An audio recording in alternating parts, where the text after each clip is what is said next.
So welcome back to Frontier Trumpet, episode 5, I believe. Thanks for everyone that's watched and made a comment, and it really means a lot. And it's very much appreciated by both of us, I'm sure. So this week's episode, we're going to be talking about cars. We're going to be talking about owning and operating a car in France, and how that's different. So at the moment, we've got a Peugeot 3008 that's got a pebble dash look to it, because we had a massive hailstorm last September, and the car got really badly damaged. Every single panel has got a dent in it. Insurance claims run really slow in France, and so that was in September it was done, and we've just got a date for it to be repaired, which is the 3rd of June, I believe. So that's what we're driving at the moment. What about you, Andy? What are you knocking about? That's quite interesting, because the length of the insurance claims is insane, and it's not the first time I've heard that. It's quite a lot. There are some differences with the insurance here, but having said that, obviously we can talk about it in a bit. My brother's wife was in a head-on smash in her Peugeot, so we talk about that later. I've actually got a Ford Ranger 2006, which I bought in England, and I brought it over pre-Brexit. Okay. And then I re-registered it in France. And at the time, it was quite simple to do, but it's a lot more complicated now. I've also got an electric car. Would you believe? Yeah, it's a Dacia Spring. Yeah. We've been looking at one of those actually, because I think the plan's going to be that for us, the plan's going to be that when the Peugeot's been repaired, we're going to sell it and get a small car for Jane to run around in, because at the moment I've only got one car. So when I'm at work, she's stuck here. So we're going to get a small car for Jane to run around in, and I'm going to get a little van, I think. Yeah, I was going to say that sounds like a really good idea, like a little one of them little Kangoos or something like that, maybe. I've got something that can pull the trailer. Yeah, I think the trailer's 750 kilo. So probably needs to be bigger than a Peugeot. Is it Boxer, isn't it? The Peugeot. Expert. Is an expert. Yeah. Something smaller than a Transit, but bigger than a small van. Yeah, it's interesting, because I did actually have, until recently, Ford Transit as well. Yeah.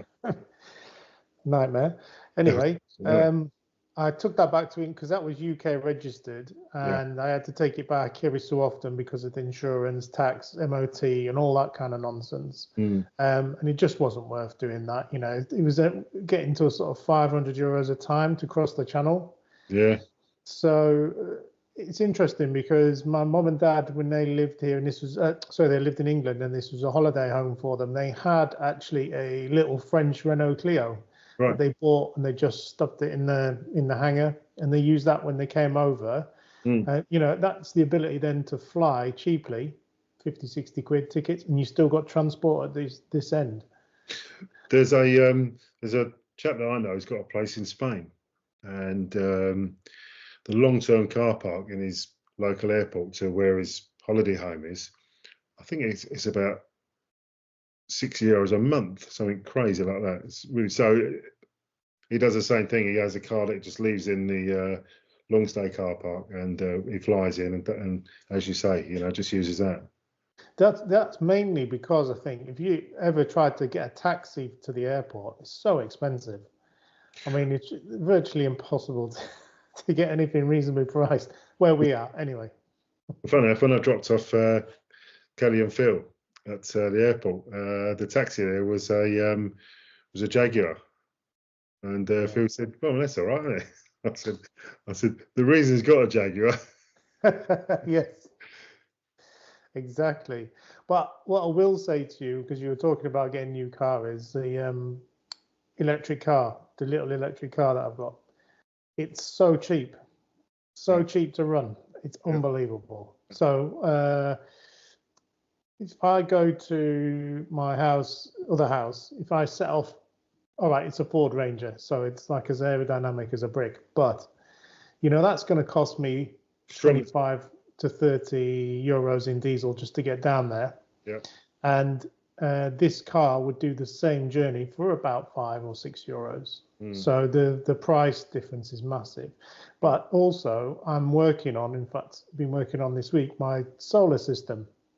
And when that comes online in the summer, or when it's sunny, it doesn't even have to be in the summer, it's going to be charged for free. Yeah. So, yeah. What's the range on that Dacia Spring? I'll tell you what, it does vary massively. Not want to giving away my video that's been filmed, but anywhere between, this is very strange, anywhere between 150 kilometers to 300 kilometers. Yeah. And that is based on temperature mainly. Right. What is it? So would that be the temperature of the battery? Because I know if the battery is cold, you get less range. Yeah. Yeah. I used to drive the fellow that I used to work for. He had a Tesla P90. I want to say P90D, but it was the one that had it was the top of the range. Tesla P90, so it was super fast. And on the Tesla, I'm sure you know, but on the Teslas, you've got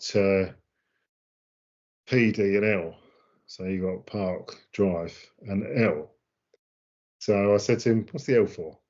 He said, "It's if you really want to show off." He said, "You just put it into L, and it stands for ludicrous." Yeah. And so I had to pick the Tesla up from Gloucester and drive it to his house in Kensington in London. And so I got onto the slip road for the M4, which is the main east-west road into London and to the west. Got onto the slip road. I thought, I'm going to give it a go, see what it's like. And put it into L and just put my foot to the floor. I've never driven anything so fast, and I've driven a lot of cars. But I've never driven anything. It was ridiculous. Well, it was ludicrous. Yeah. It was completely ludicrous. I must have been doing 95 by the time I hit the end of the slip road. Yeah. It's just ridiculous. Because the torque. Yeah. Oh, yeah. Yeah, because from what I understand, with the electric cars, they've got a torque band like that, obviously, but with internal combustion engines, you've got a torque curve like that. So low revs, low torque, high revs, high torque, and then it tails off as you go peak torque, peak revs. But yeah, it's just all of the power immediately. Yeah. And that one is 4-wheel drive as well. So 2 motors, I think. Yeah. It's absolutely, I got a ride in, my neighbour's got a Tesla Model 3 and the dual motor one. And the dual motor one is just super fast. And I can only liken it to being on a motorbike, which I used to do a lot of. Right, yeah. I've driven some very, very fast bikes. But this car was, it was pretty quick. Right up there with motorbikes, definitely. The first time I drove it, I was surprised because I was expecting it to be silent. But when you think about it, when you're in an ordinary car, you don't really hear the engine that much. You hear road noise, you hear the wind, you don't really hear the engine. So obviously when you're in an electric car, there's obviously no engine noise. But you still get the road noise from the tyres, and you still get the wind. So it's not silent. I was expecting it to be silent. It's interesting because when you're going around the city, just like little village or whatever, you don't. It's really quiet. It's completely silent, and you roll up to a traffic light, and just nothing. Like literally nothing, unless you got the radio on. You start to think, hang on, is it stalled, or of course it hasn't. It feels so. It takes a while to get used to that, I guess. But yeah, so that's what I've got. I know I've also got a motorbike as well, a BMW 1200 GS, which will be coming out soon because the weather's hopefully next week. Fingers crossed. One other thing, sorry, just with the electric car thing that I noticed is that when you take your foot off the accelerator, it actively brakes. Yeah.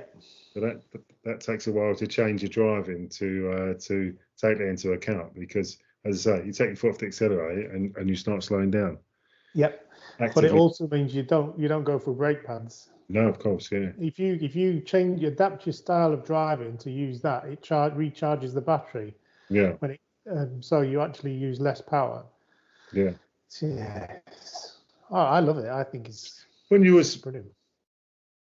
When you was taught to drive in your previous previous life job, did you use the style of driving that you would use IPSCA in? Yeah, kind of. It's the same as the IAM model. Yeah. But it depends on when you do it. It changes quite often. Yeah, but yes, it was. Yeah, because you're an advanced driver as well, aren't you? Oh yeah. Several advanced drivers. The most advanced you can get. What are you, Rosper and Rosper Gold? Yeah, Rosper Gold, and I am a diploma. So yeah, but yeah, I mean that was just to prove a point, really. Yeah. No, I didn't realise the amount of work you have to go through to get to an IAM advanced drivers. Like, it's not as simple as people. You don't just get in a car and drive, and someone says, "Oh yeah, you're up to the standard." It takes a long time, doesn't it? It took me about 3 months, I suppose, 4 months, but that was lots of practice drives and going out with an instructor, and but I mean, because it was my job as well, I was able to put what I was learning into practice, and also I'd had a lot of instruction in my previous work as well. But that was slightly a different style of driving, a more aggressive, assertive style of driving. Yeah. So, right, quick question for you then. What was your first ever car? What was the first car you got? My first car was a Ford Anglia. Wow. I paid 50 quid for it, and I didn't know that you had to put antifreeze into it. So how long did it last then? Well, until it got cold, and it popped out the core plugs, and I thought, what are these metal things on the road for? So the core plugs are. I don't know whether engines still have core plugs, do they? Some do, I guess. Yeah. So what core plugs are? They're like a little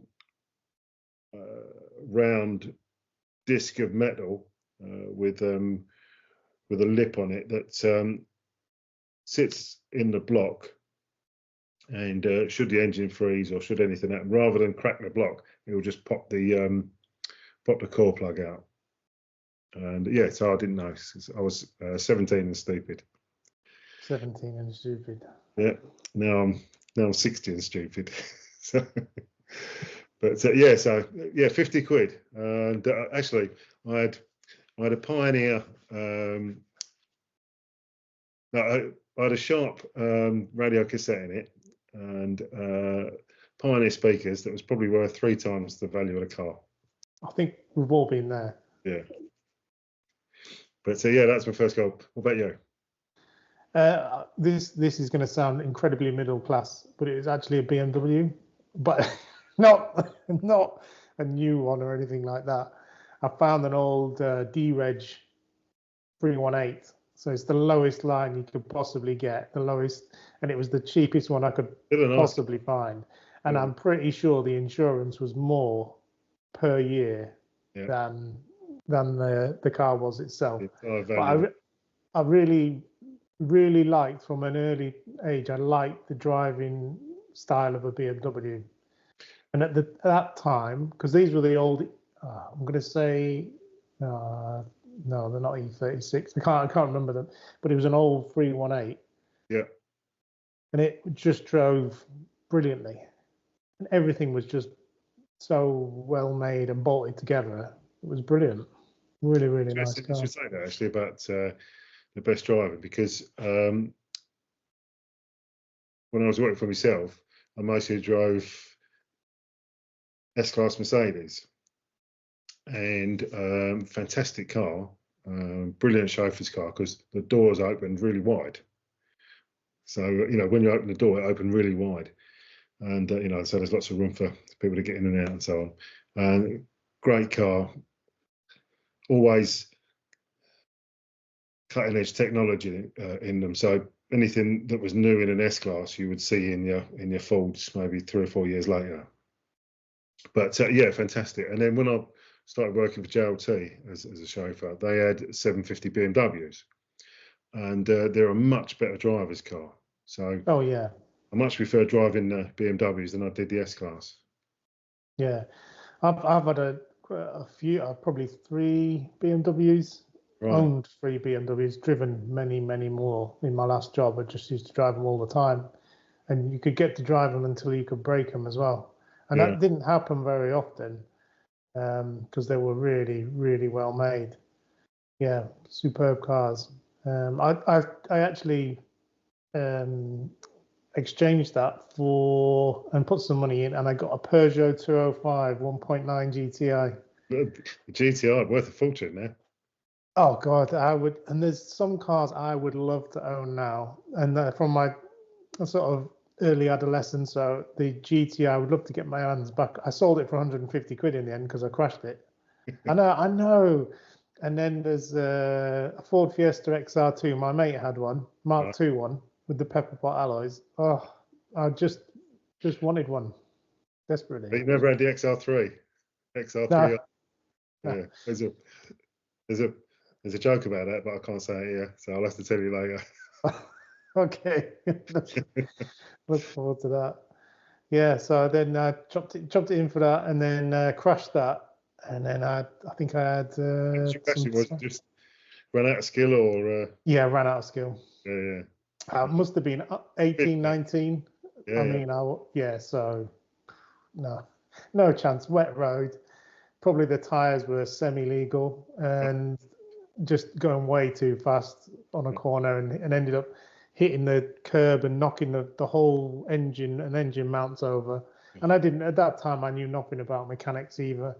So I was just like, well, I can't even remember how I got it home. And my mum and dad were like, sell it, because they didn't want me driving a fast car. So they were like, sell it. Yeah. But yeah, that's it.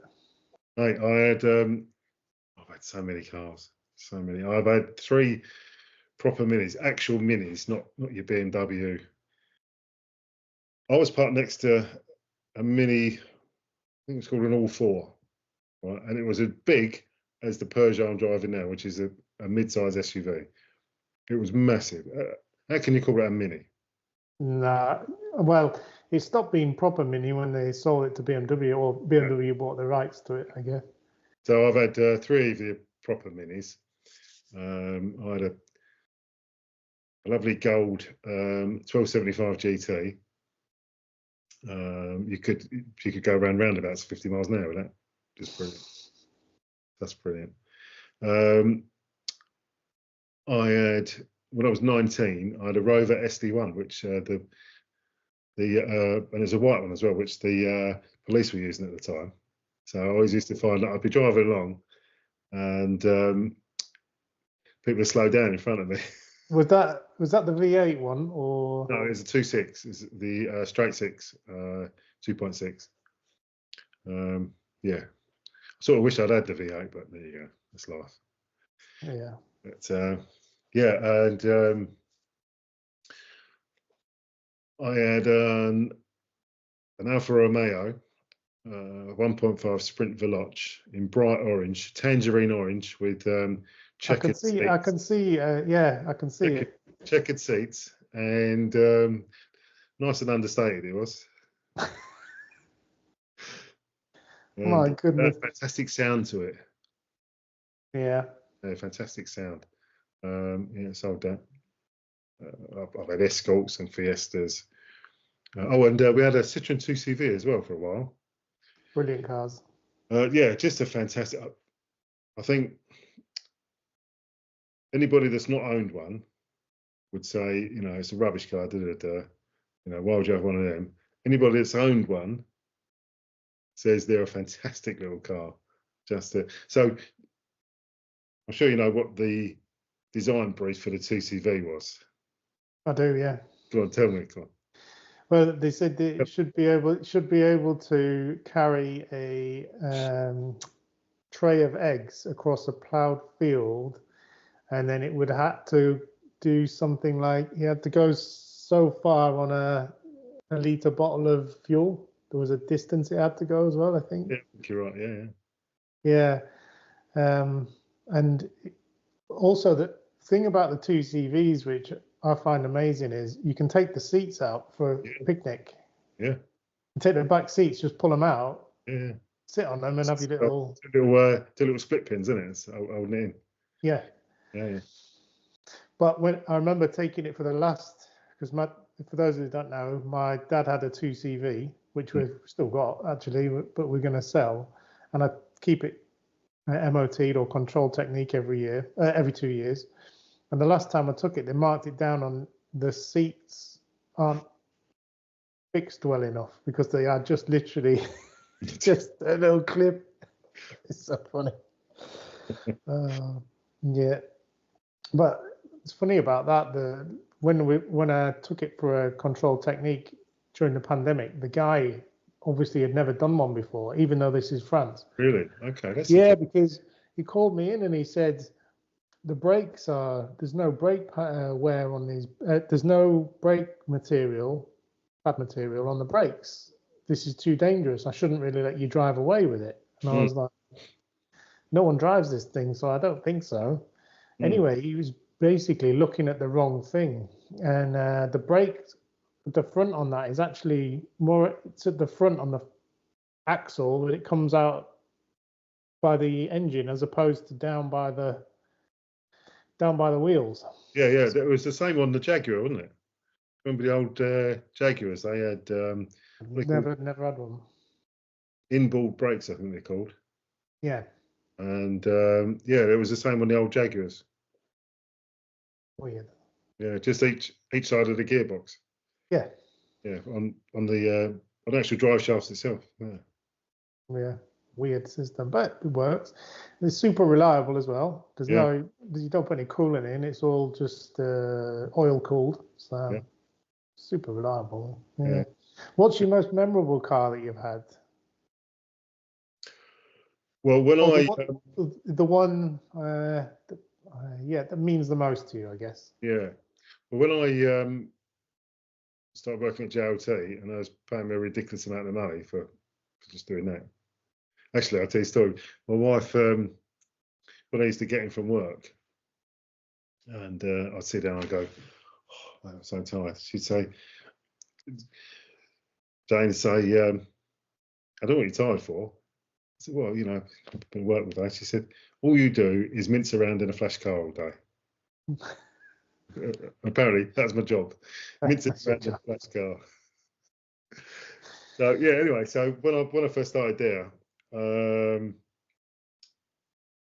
was able to, you know, fulfill a few of the motoring dreams, really. And the first really nice car I bought was a Porsche. I bought a Porsche Boxster, but the 3.2, the proper one.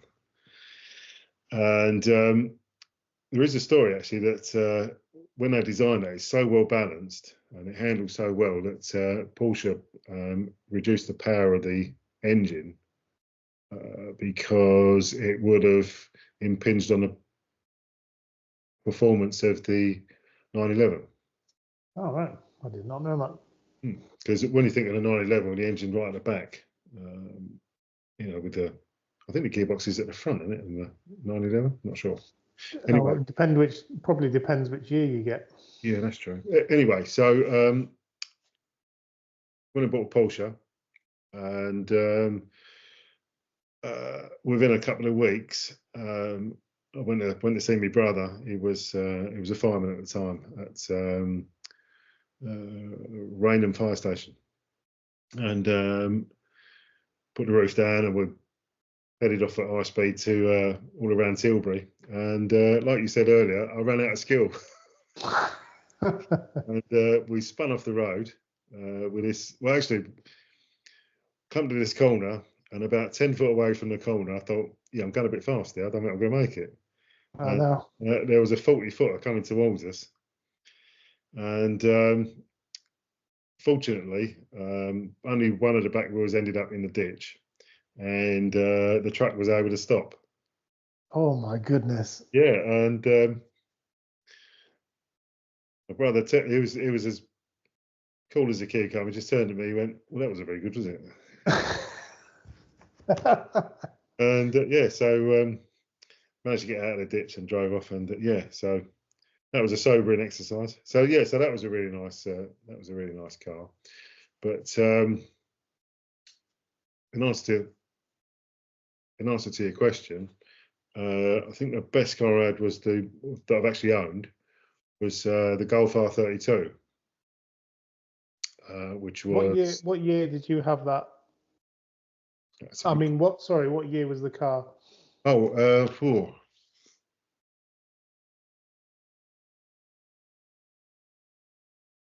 you know what? I don't remember.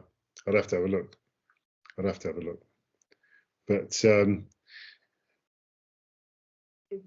the Golf R32 was the last big-engined VW Golf.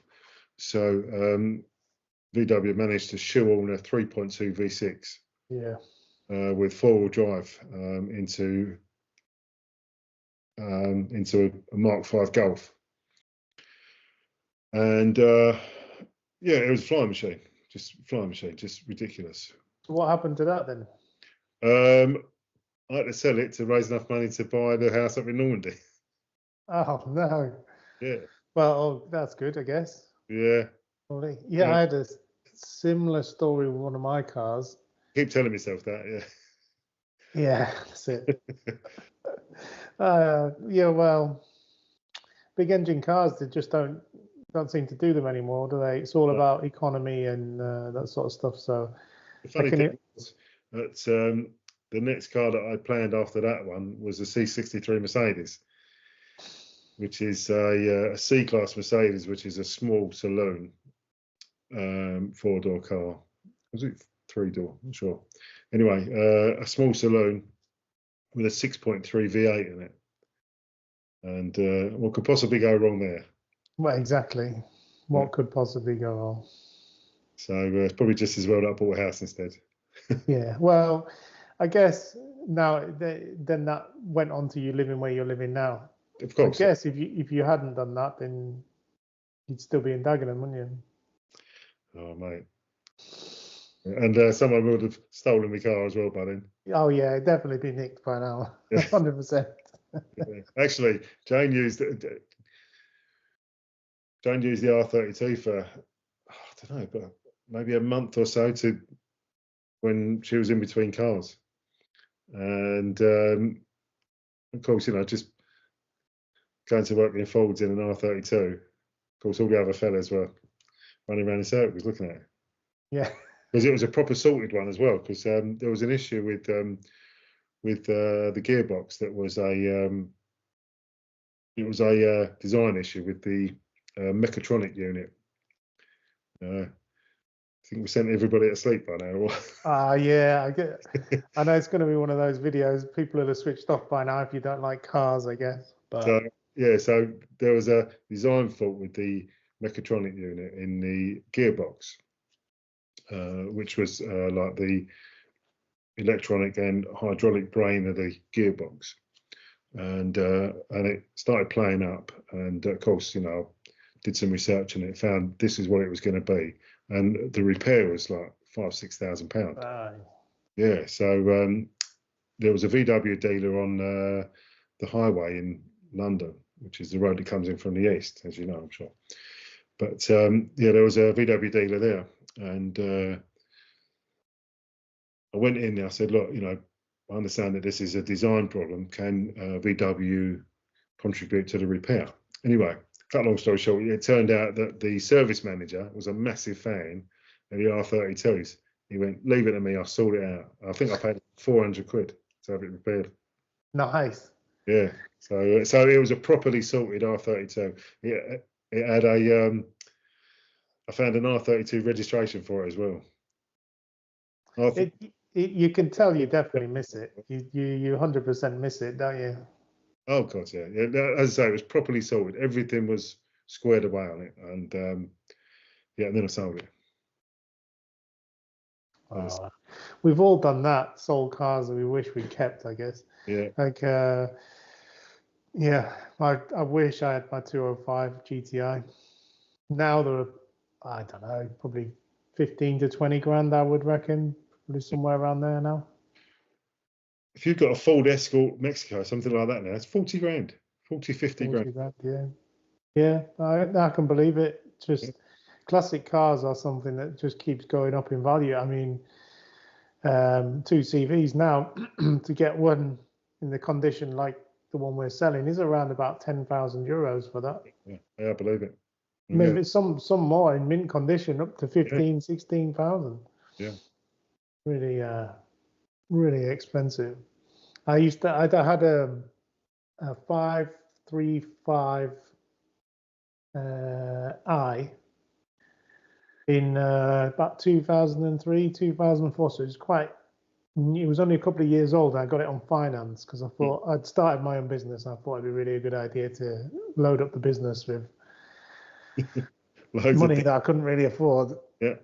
And I love that car, 3.5 litre, but the fuel it went through, and that was back at 2003, 2004 prices. It was just, you know, you just and ah whether to take it out because it was that thirsty. Normally, you just jump in your car and run out. Well, I'll take the van today because I can't really afford it.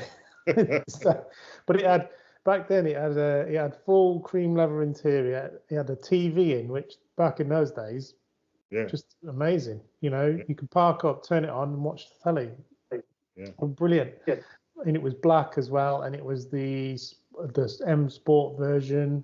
It looked really good. I loved it. Absolutely. The 5 Series was a 5, wasn't it? You said 5. Yeah. Yeah. I think the 5 Series was probably the pinnacle of the design engineering. It wasn't too big. Yeah. But it wasn't too small. It was just right. I think it was a fantastic car. I mean, the M5 had the Lamborghini Gallardo engine in it. Yeah, I love the M. If I could, that's the one of the. I'd like an M10, M5. The M10 is it the M10 version, which is reasonably new, sort of late teens, but it's got the M button on the steering wheel, and I just love one. But you know, you can get them really cheap, but they've got a terminal problem with them because there's a major problem with the shims in the bottom of the engine, and if it's not being done, if you get it done at BMW, it's like $8 grand. So yeah. But anyway, I think all of those cars, if you have to ask how much it is to service it, you can't afford it. Yeah, and it's a labour of love. You buy it because it's a passion as well. It's not. You don't buy it because it's a reasonable everyday commute, do you? You buy it to keep it in top line. Like my dad bought his classic car at Daimler. Yeah. He didn't buy that. Sorry. Is that the Daimler Dart he's got? Yeah, SP250 or the Dart. Yeah. Yeah, fantastic little car. It sounds amazing. It's got a 2.5 litre V8 engine in. I'm determined this summer to get it going because it hasn't moved since he's passed away. Right. I just never felt up to working on it or doing anything on it.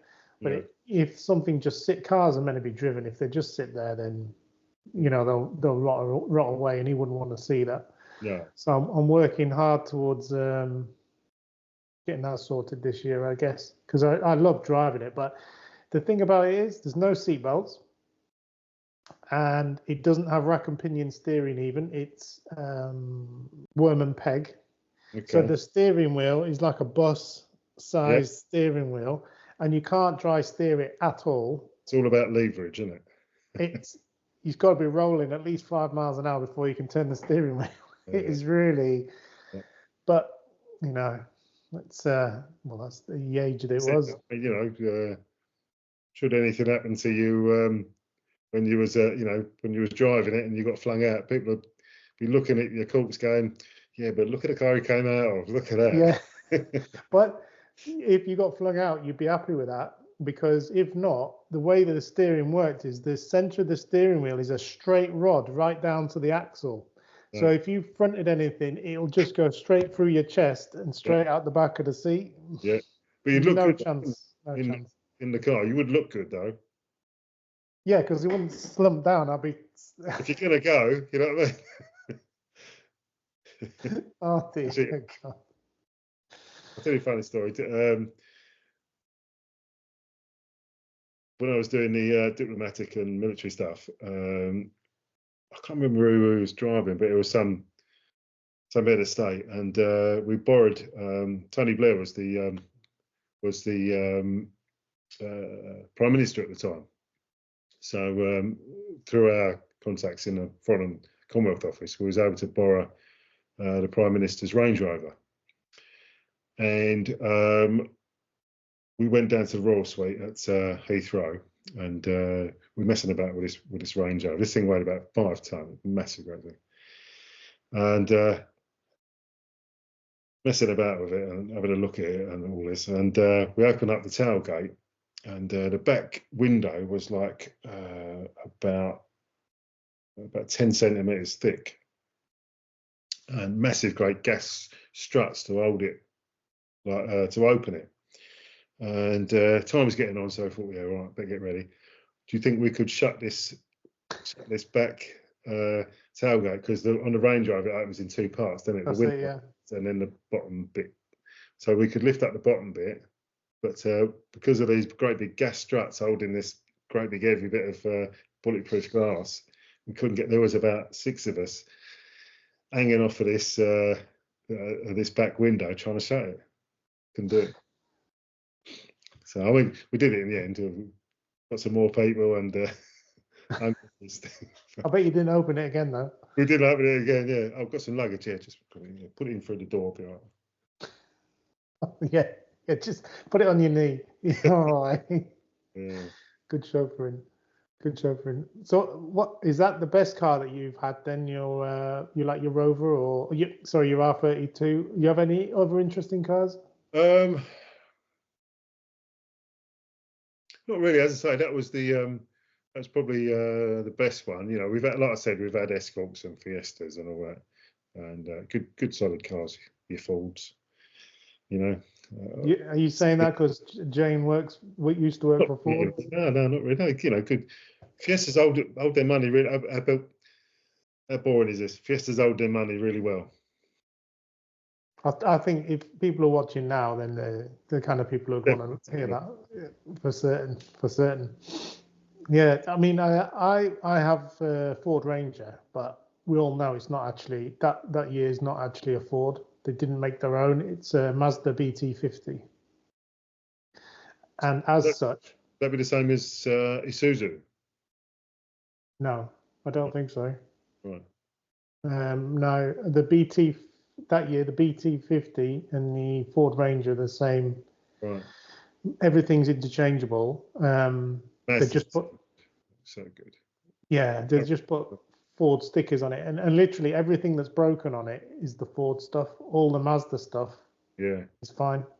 Because Ford put their own theft system in, I think, and that was never worked. Yeah. And there's a couple of other things that have just got Ford written on it, which they don't have in the Mazdas, because you can see I've got all the parts manuals.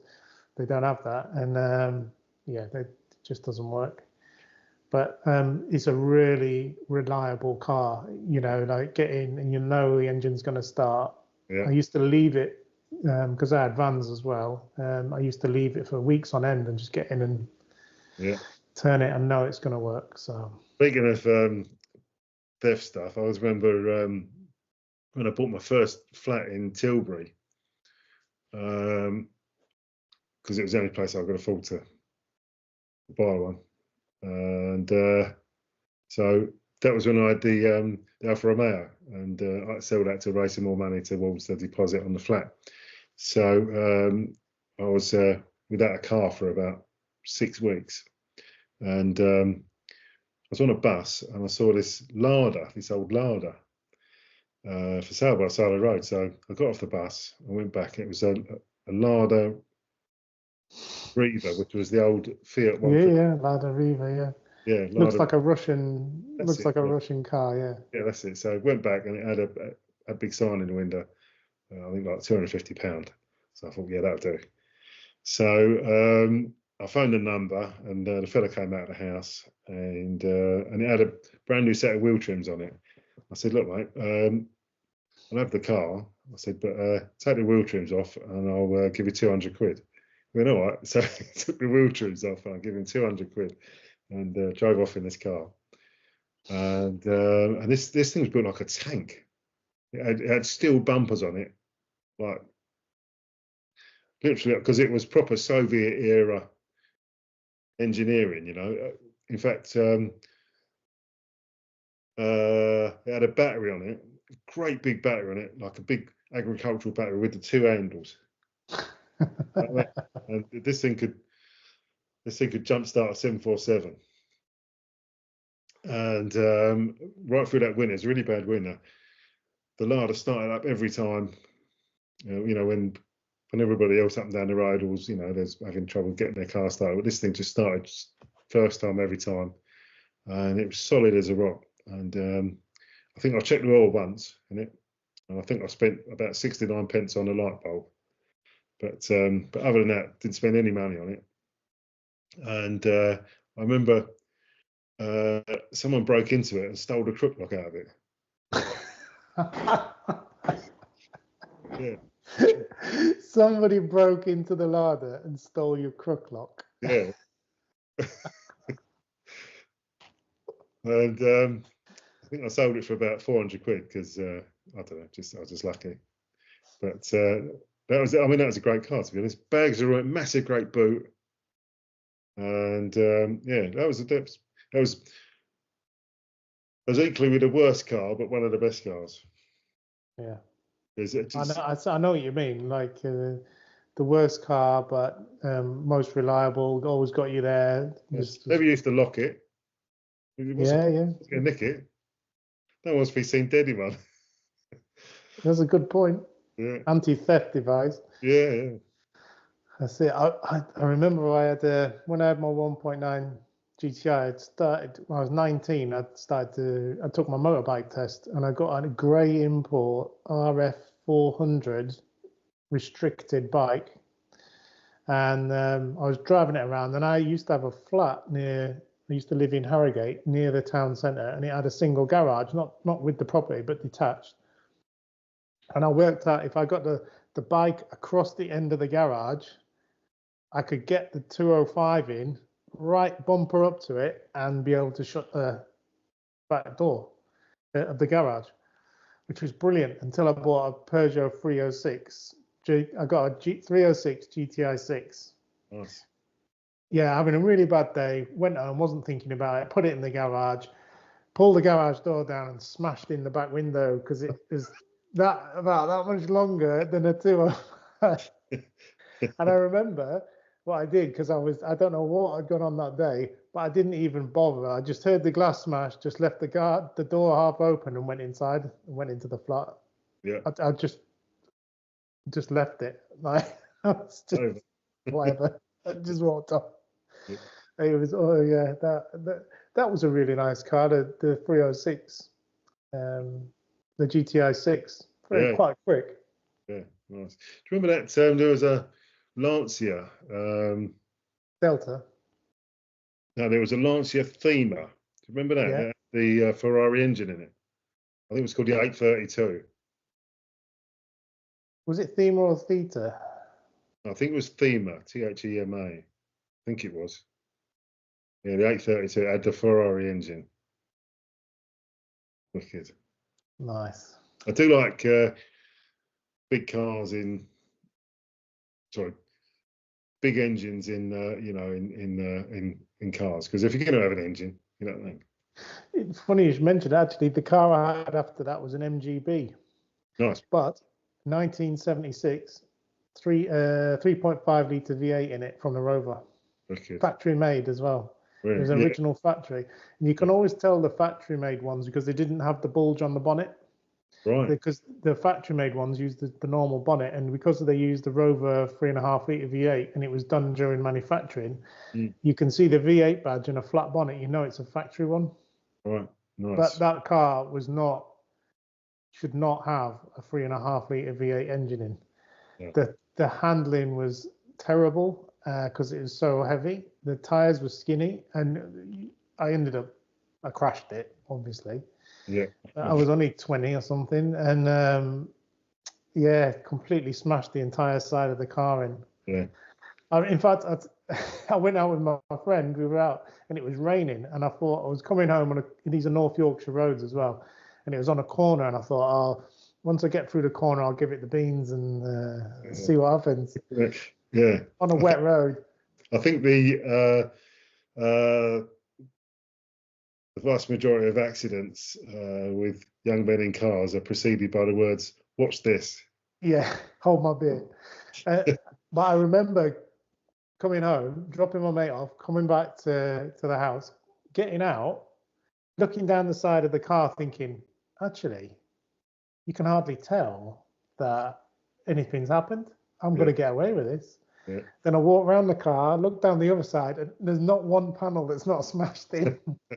It's like concertinaed all the way down. My mate had just got out of the car, said nothing, and shut the door and walked off.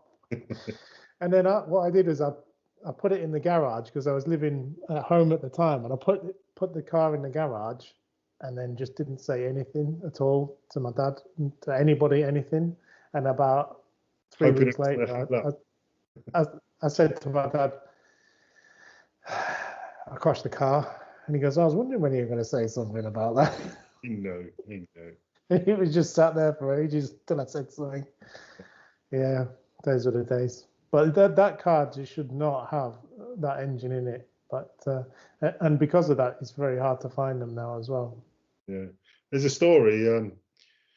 I'd like to think it's true. Don't know whether it is or not, but I'd like to think it is true. When they was looking for a replacement for the TR6, so would have been the next car in the TR Triumph range.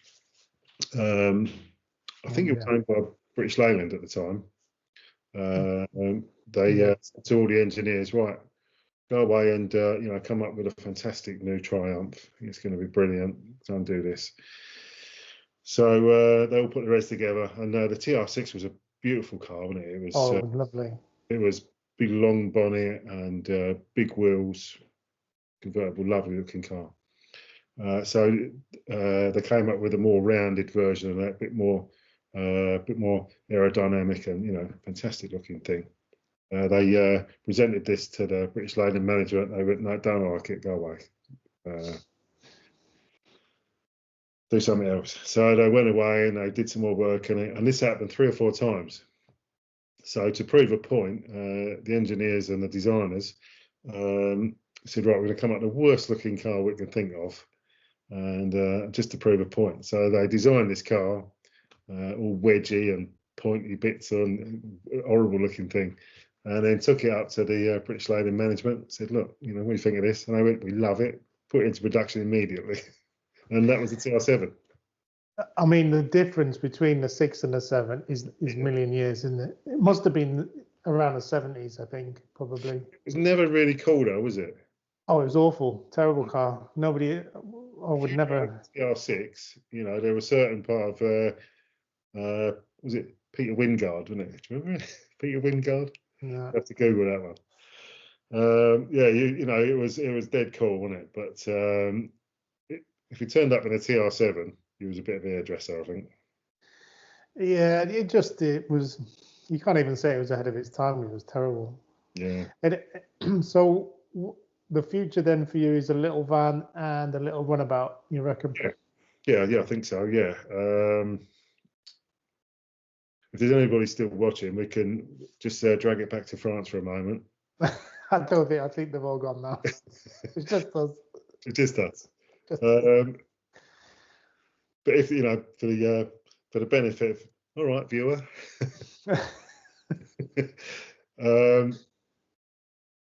Cars are really expensive here, aren't they? Well, all, you know, cars, vans. yeah. That is a good point. Yeah, they are.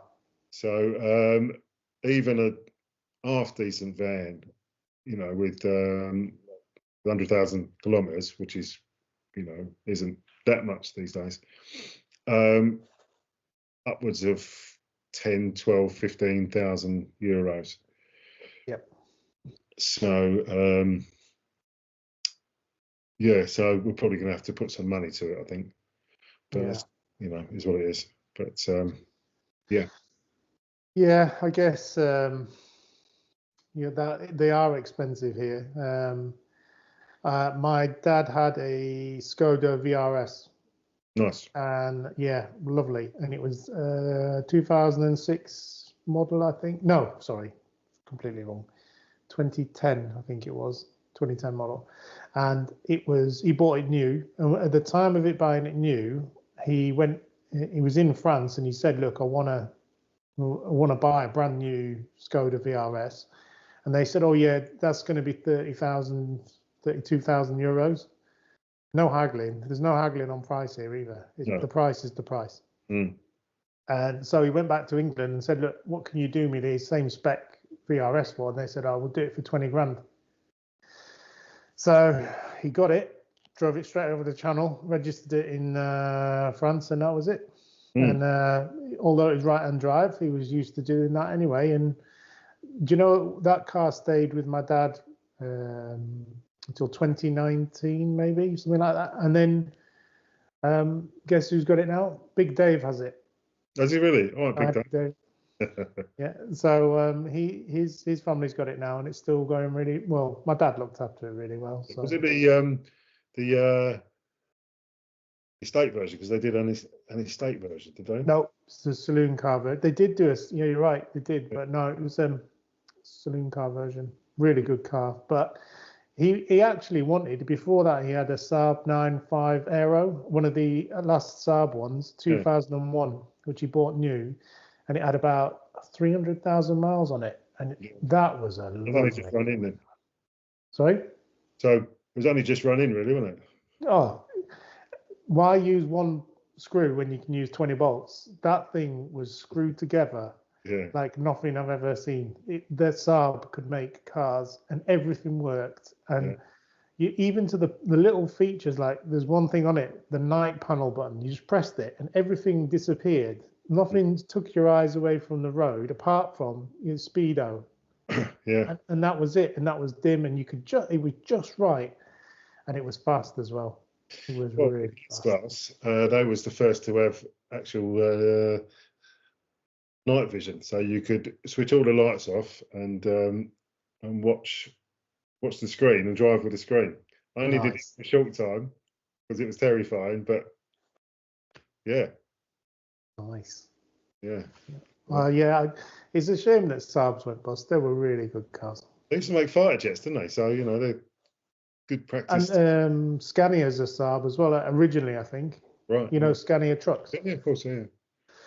If you look at the emblem on them, they're exactly the same. Yeah, of course. I guess they split up because Vauxhall bought them, didn't they? And then they said, right, so this is how we make them profitable. We cut this out, we cut this out, we cut this out, we cut this out. And then the Saab guys were like, right, no. And it never really worked after that. Yeah. It's a shame because they were really good. So we're just over the hour. Oh, yeah. So if anybody's still still watching, thank you so much for getting through to the end here. Yeah. Enough, really. I know. Brilliant. So, would you like to add anything? Would I add anything? I like it. Nothing really. We're going to do, if anybody is still watching, we're going to do a more specific video on actually driving in France, and it won't just be us rambling about anecdotes about France, but it will be more useful, especially. Here, isn't it? Especially we'll cover things like priority à droite and roundabouts and all that kind of stuff. So if you're thinking of coming over here, we'll also talk about the differences pre-Brexit and post-Brexit with importing and registering cars as well. That'll be interesting. Yeah, I'm gonna brush up on that. But said about that it's cheaper to import a car from Germany into France. Yeah, there are other places. I mean, Spain as well. You can, although second-hand cars in Spain are expensive as well, but not as expensive as here. So there's a few things like that we'll have a chat about. Yeah, good. I guess. But anyway, if you're still here, thank you very much for watching. And it's goodbye from me. And it's goodbye from him. Goodbye. Bye.